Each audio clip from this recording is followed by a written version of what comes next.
I normally drive to Buwindi from Kampala, and for the first 300 to 350 kilometers, it's a tarmac road. From that point onwards, it's a Murram road, which is generally quite good, but there are several sections of it which are quite rocky and bumpy. And during the rainy season, you have to be careful and engage the vehicle in four-wheel drive just in case you get stuck. The Impenetrable National Park is one of two places where you find the mountain gorilla. The other place is the Virunga volcano region, about 30 kilometers south of here. Apart from being one of the last remaining habitats for the mountain gorilla, there are several other endemic species which are only found in this part of Africa.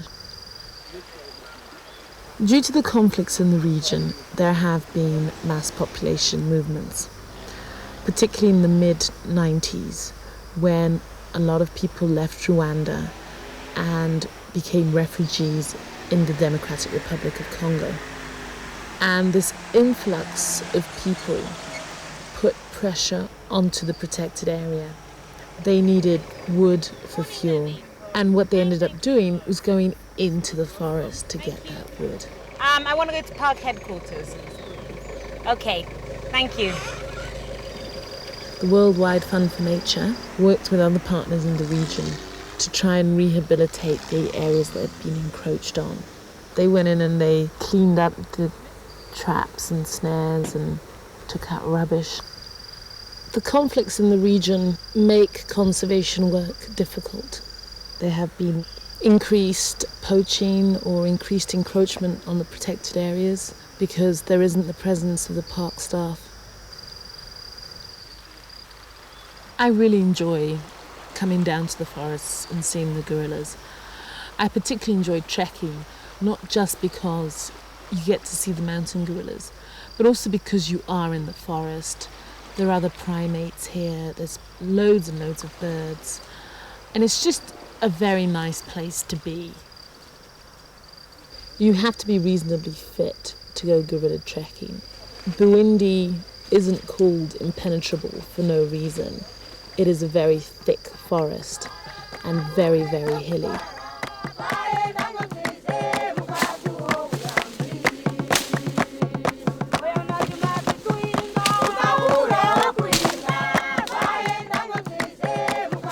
Have they found other nests? No.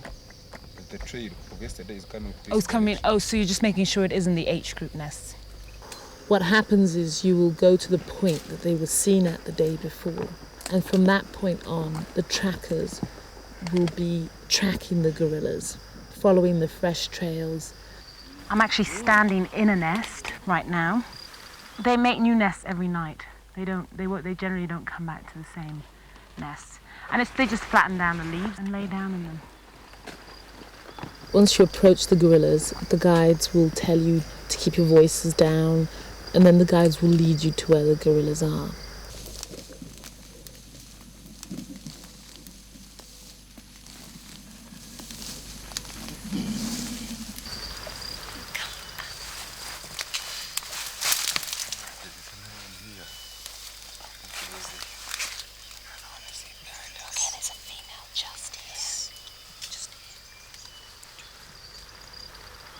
Gorillas are generally very calm animals, and they seem to not be bothered by our presence.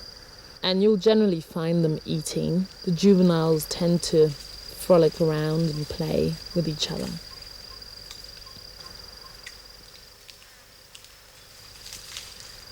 When I first saw the gorilla, I think one of the first things that struck me was how large the silverback is. I don't think I was expecting to see such a large animal. The other thing that struck me was just how incredibly calm they are.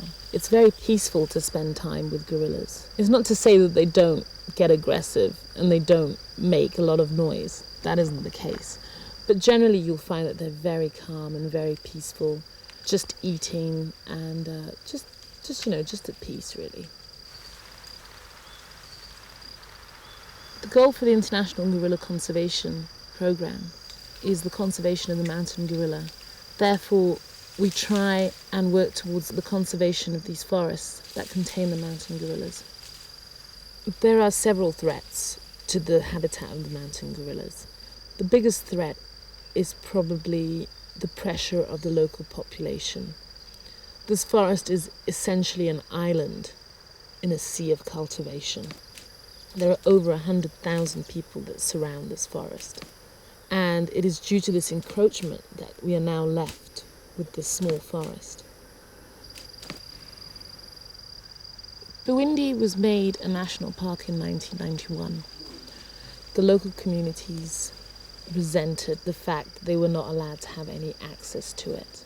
In order to try and offset the cost that these communities had paid by losing access to the resources, several areas along the edge of the park were designated multiple use areas. And it's from these areas that certain members of the local communities can come and collect resources that they had done in the past. If local communities derive benefits from the park, then they're less likely to want to cut down trees or poach the animals. It has taken many years and a lot of work to change those attitudes. But now a lot of the people around the park appreciate and recognize the benefits of maintaining it as a forest. Tastes a bit like ginger.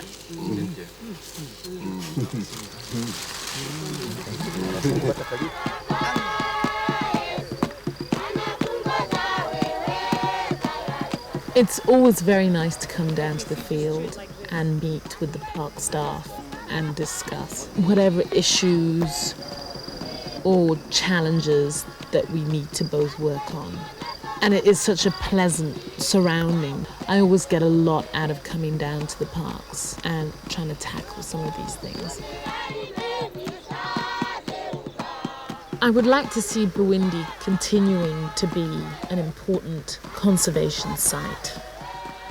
I think that currently the work done by the Worldwide Fund for Nature to protect this park is very good. And I would like to continue seeing that being done. We cannot underestimate the importance of conserving this forest, and any efforts made are definitely worth it.